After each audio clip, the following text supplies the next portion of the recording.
અમરેલી જિલ્લાના પ્રવાસે ગુજરાતના રાજ્યપાલ આચાર્ય દેવવ્રત પહોંચ્યા છે। પ્રવાસ દરમિયાન આજે સાવરકુંડલા તાલુકાના બગોયા ગામે તેઓ પધાર્યા હતા। અમરેલી જિલ્લાના સાવરકુંડલા તાલુકાના બોગોઈ ગામે ગુજરાત રાજ્યના મહામહિમ એવા રાજ્યપાલ આચાર્ય દેવવ્રત મુલાકાતે પહોંચ્યા હતા અને ગોસ્વામી સાધુ સમાજના ઘર આંગણે પધાર્યા હતા। અખિલ ભારતીય જૂના અખાડાના રાષ્ટ્રીય ઉપાધ્યક્ષ પૂજ્ય ઇન્દ્ર ભારતી બાપુના શિષ્ય અને બગોયા ગામના વતની ભીખુગીરી બાપુના ઘર આંગણે ગુજરાત રાજ્યના રાજ્યપાલ પધાર્યા હતા।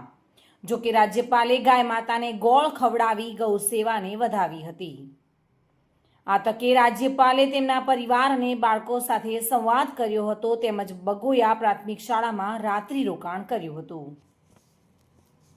સમીર ખોખર સાથે bureau report, today Gujarati news.